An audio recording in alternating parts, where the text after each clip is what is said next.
Hello and welcome to this tutorial for users of Microsoft Word 2016 for the Mac. In this tutorial we're continuing to look at tables in Word, and to begin with we'll look at some formatting options.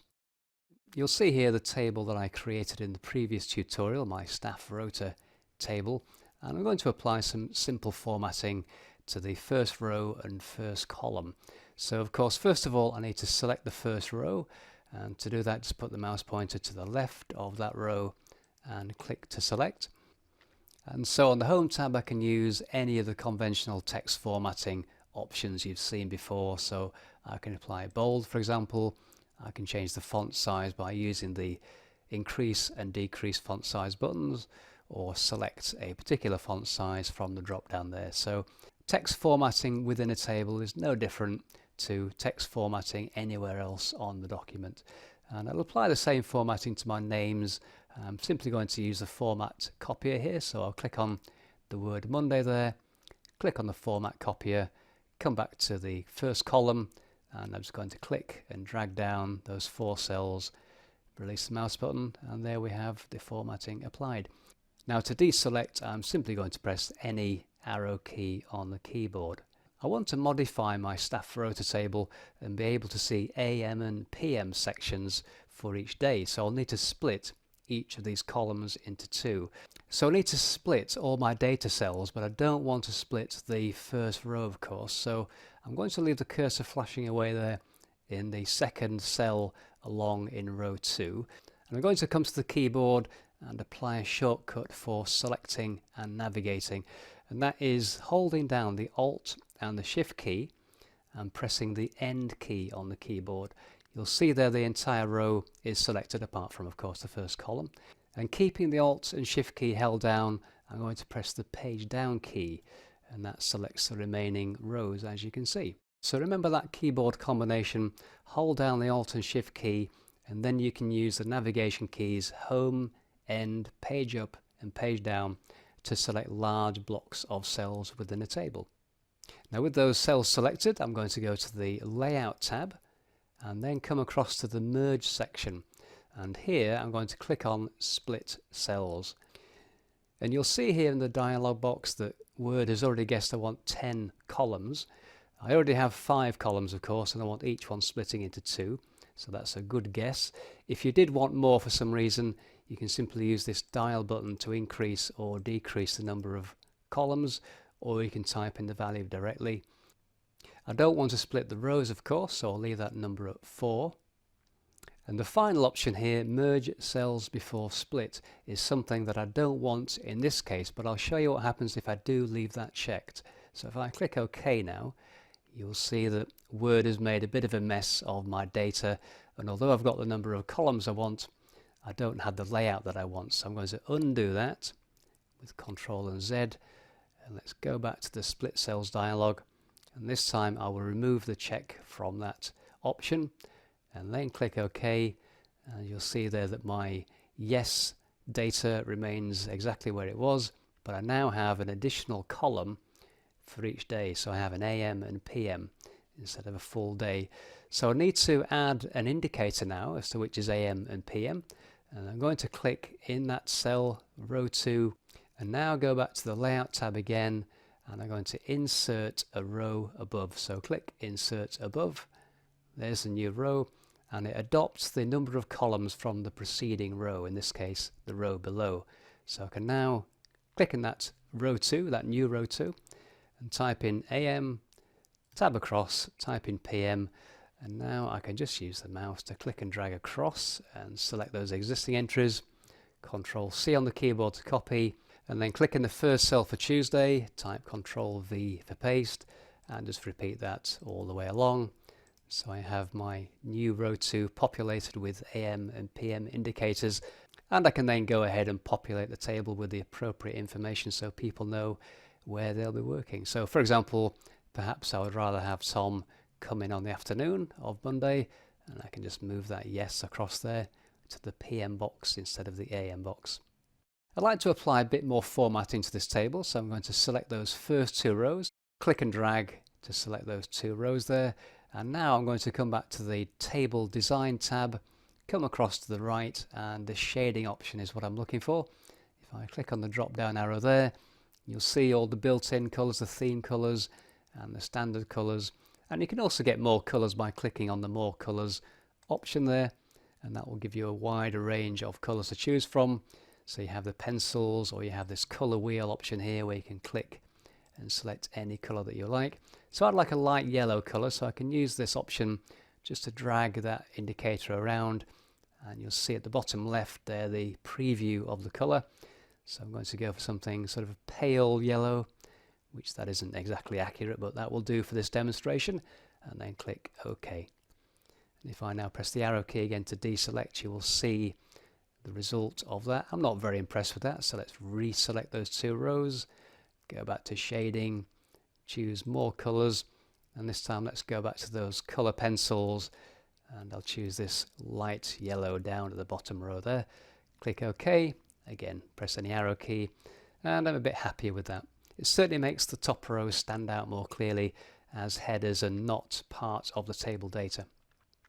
As well as applying these basic formatting options, you can also automatically format a table using some built-in table styles. And when you apply these styles, all you need to do is make sure that again you're clicked anywhere at all in the table. And you can see there the cursor flashing away at the beginning of row 2. Come back to the table design, and you may have seen already this large range of built-in table styles. If I click on that drop down button just below there, you will see a much wider range as well. And if I scroll down, you will see the full range of formatting options. Quite a lot to choose from, so let's pick one. Let's go for this blue colour here, this grid table 4, accent 5, and apply that style. If you don't like any of the elements that have been applied automatically, you can modify the formatting by coming to the left hand side of the table design tab where the table style options are. And if you don't like the banding effects, you can remove, for example, this banded rows option. So just take the tick out of that box and you'll see the application there. So the banding is removed. And you can also add formatting. So for example, if I click on this banded columns option, you'll see there the shading alternates on the columns instead of the rows. But I'll remove that because I'm not a big fan of banding. And you can also apply your own formatting on top of the built-in style. So if I come back and click to select that row 2, and I come back to the shading options, there's my recent colours there, and I'll just choose that yellow I had previously. Again, press any arrow key to deselect, and there's my modified table.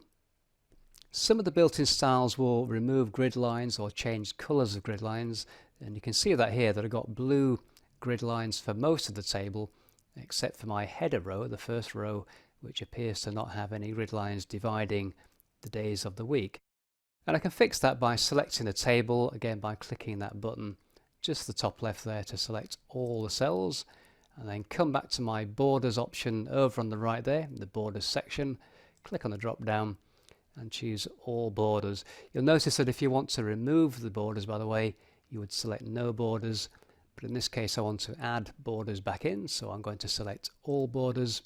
And if I now press any arrow key to deselect, you'll notice there that the default colour has been reapplied, the black border, and I now have dividing lines on the first row as well. And one last thing I'll do on this table is centre the entries on the first row, so I'll simply select again the first row, and I'm going to type on the keyboard Command and E, and that will centre that text, and again just any arrow key to deselect, and there's my completed table. Now, as well as creating tables within Word, you can also bring in data from another source and use that to create a table. So for example, we're going to go to the spreadsheet Excel now. So if I bring up Excel, and if you've been through any of the Excel lessons, you'll be familiar with this table. And I'm going to select the table, just click into the first cell there first of all, in this case my sale code label, and I'm going to type Command and A. And that will select all the data and the column headings. I'm going to type Control C on the keyboard to copy, switch back to Microsoft Word, and now I'm going to create a new document by typing Control and N on the keyboard. That's a new blank document, and I'm going to click on the drop down arrow where the paste button is now, and you'll see I've got a few options here. And here I'm going to use the second option to paste and use the destination style. So in other words, it will remove any formatting that was applied in Excel and replace that with formatting in the current document. So if I click that option, it will paste in the data from the spreadsheet. And if I scroll up the document there, you will see the table is split over 2 pages. So it comes to the end of page 1 and then continues on page 2. Now the first problem is that if you're looking at the table on page 2, you can no longer see the header information for the columns. So I'm going to fix that first of all by going to the very first row. And you'll see first of all some formatting problems for my column headers there. So let's see if we can fix those. I'll put the mouse pointer on the dividing line between column 1 and 2 and double click. It's not quite fixed, so again I can just manually now just drag until the entire word code appears. And looking across the rest of that row, those labels all look okay. All I need to do next is make sure that any cell within that original header row has been clicked in. So simply click in that first cell, go to the Layout tab, and over on the right we have an option in the Data section called Repeat Header Rows. And if I click on that, what will happen is that that header row will be duplicated at the top of each subsequent page that features your table data. So if I scroll down, there you'll see the copy of the original. Now keep in mind you can't select or change anything on this row. So if I try and select, you'll see it doesn't work. I can't click into the cells, and all that will happen is that Word will try and select something on the row below, which is not what I want at all. So if you need to change anything in the header row for any reason, you need to go to the very first header row. So if I now scroll back up to the top, for example, and simply delete the word by, so delete by there, and if I scroll down again, take a look at the next page, you'll see there that same column header has automatically updated to reflect the change as well. Now if I scroll back up to the top of the documents again, what I'd like to do next is add a title row to my table. So with the cursor again flashing in that top left cell, go back to the Layout tab and again click Insert Above. And I'll click into column 2 and type in my title, which is Table of Movie Screening Ticket Sales. Now of course I don't want the title just to be sitting in column 2, I want it across the whole top row there. So what I'm going to do now is select that first row by clicking again just to the left of the row there to select, go back to the Layout tab, and in the Merge section I'm going to click the Merge button there, and you'll see now that the existing cells have been merged together and I now have one single cell as my top row. I can then apply some additional formatting. Again, I'm going to center that text horizontally and vertically by clicking in the alignment section, that middle alignment button there, align center. And if I come back to the Home tab, I can increase the font size, click the Increase Font Size button there a few times, and then just deselect by pressing any arrow key on the keyboard, and also maybe add a bit of color to the top 2 rows there. And instead of going to the Table Design tab, I can simply use the paragraph shading option here on the Home tab. So if I click on the option there for shading, again I can choose that yellow I selected earlier, again click away, and there's the result of my formatting. The next thing I'd like to show you is how to sort data within a table, but before I do that I'm going to have to remove the title row here, and I'll show you why. If I just click anywhere in the table where I have my data, go to the Layout tab and come to the Sort button, and let's say I'd like to sort by area. If I click on the drop down option, well, there aren't any options there, so I can't sort anything at the moment, so I'm going to cancel that to close that dialog box. If I select that first row and go to the delete options and choose delete row, and now if I click anywhere again in the table, come to the Sort button, click on the drop down, you will see all my column headers there. So that's something that you might want to watch out for if you're using merged cells within a table. That can affect your sort options. However, now I can simply select area and click OK, and that will sort A to Z my area column. And if I just press any arrow key to deselect, You see I have east, north, south, and finally of course west. So that has sorted my area. Let's apply another sort then. So if I click again, make sure I'm anywhere in the table. As long as you have these two additional tabs at the top there, then you are clicked in the table. So go to the layout tab, again over on the right, click on the sort button, and this time I'll sort first of all by the movie. Check we have ascending, and ascending is A to Z, and then I'm going to sort by the total sales. So click on the drop down arrow, select the total column. Number is fine because we are sorting a number, and descending is the sort option, which is basically the high value down to the low value, and click OK.